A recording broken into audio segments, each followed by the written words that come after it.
It is time to move the ideal steel out of the kitchen and onto its hearth. Now, to move this, I'm actually going to lighten it up quite a bit. Now, in a previous video, I actually showed moving this into the kitchen using the tractor. And what I didn't show in that video is that we took a lot of parts off of the stove in order to slide it out of the truck and onto the carryall on the tractor, and then in through the door and into this kitchen. So it is now fully assembled, all the parts are on it, but we're going to go ahead and take it apart now to take some weight off of this to make it a little easier to move through the house over to the hearth. So if you purchase one of these stoves, this video will be for you, showing all the pieces that are easy to take off and the weight that you can shed off of this stove. So I'm going to start. We're going to take off the top, we're going to take off the side panels, we're going to take off the door, we're going to take out the ash grate, we're going to take out the ash pan, and the fire brick from the bottom of the firebox. So that's what's going to take place here, and once I have done all of that, then I'll be able to hopefully slide this stove on the pallet into the other room where the hearth is. I'm going to start by removing the side panels here. And so this actually has soapstone in it. And this just actually, if I can get under it, you just lift it up and it unhooks and comes away from the stove. And you can see it's hooked here with a couple of hooks. So that's one of the sides. Set that here. And then I'll go and get the other one off. The same thing, it just lifts up, but because it's got soapstone in it, and here you can see the soapstone right here in the back, it's not super light. So there's a good amount of weight that we took off the stove just by removing these panels. The next thing I'm going to do is remove the top of the stove here, and so I'm going to take out this top center burner.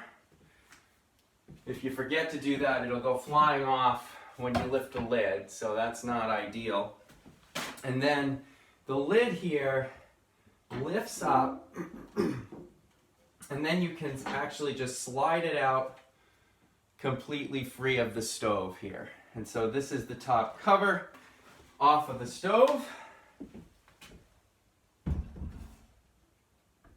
Next thing I'm going to do is there's a heat shield in here on top of the combustor. I'm going to lift this out.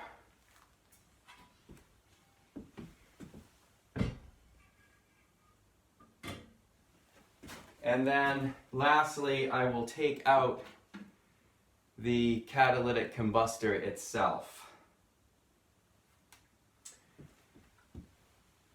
Set that aside. So that's everything that can come out of the top of the stove. Now we'll work on taking off the door. So this is the bypass damper control. I just lift that up. The door is just sitting. There's two bolts on this side for the hinge, and we can just lift the door off. If we can get it. There we go. Pop out these bolts. And then lift the door away from the stove.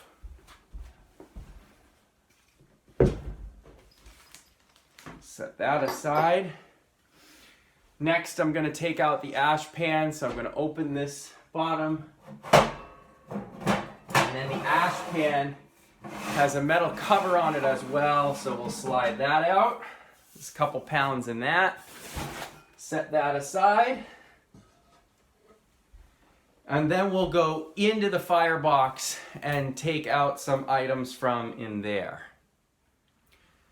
So inside the firebox, we can remove the andirons, we can remove the ash grate, and the fire brick on the bottom of the firebox is pretty simple to remove as well.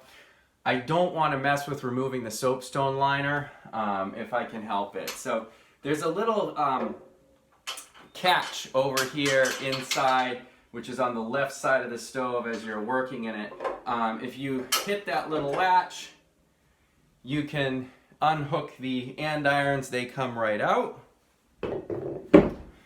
Then we've got the ash grate down in here, which the best way to get the ash grate out actually is to reach your hand in through the ash pan and kind of pop it up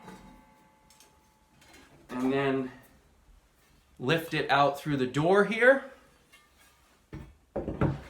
That's actually a fairly heavy piece. And then the bricks can just lift straight out and we can set them aside. So it's 2 full bricks and 2 half bricks on either side of that ash grate.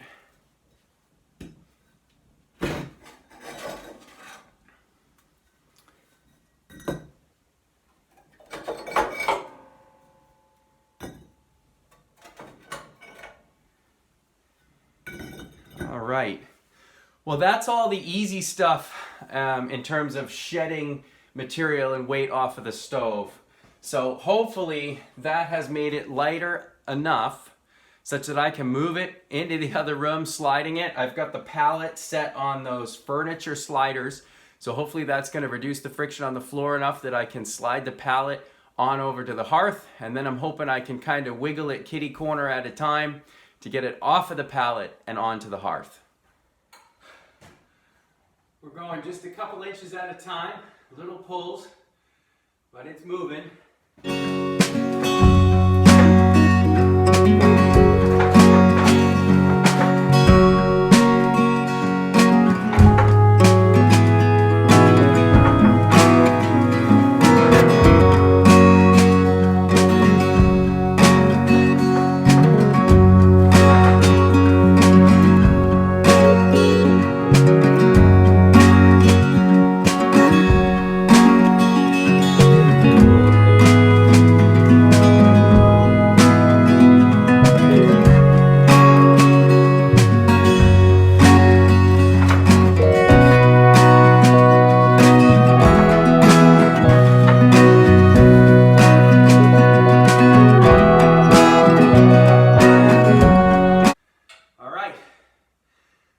Ready to unscrew it from the pallet and then shimmy it onto the brick hearth. The reason I could yank on this stove the way I did is because it's secured to the pallet on each side with a bracket like this that's screwed in to the pallet and bolted into the stove. So I'm going to take these brackets off to get the stove off the pallet.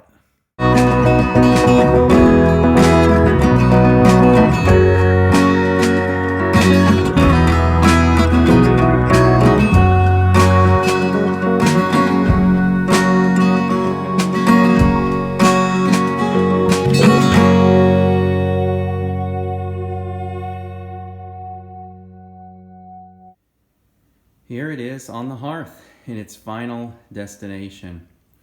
As I shimmied it off of the pallet, I actually used sliders under the feet so that I wouldn't scratch the brick and everything. And then to get the sliders out, I actually used a hydraulic jack to pick up the stove one side at a time and get those sliders out. So it's now in position.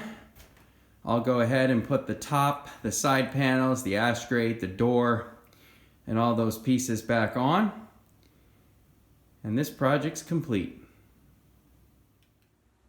As you can see over my shoulder here, the stove is now all back together. So this project is complete for today. I still need to set up the flue collar and get it ready for the installation when the chimney installers come to put in a liner and connect it. I'll have it ready for that when the time comes. But for today, it's on the hearth in its final position.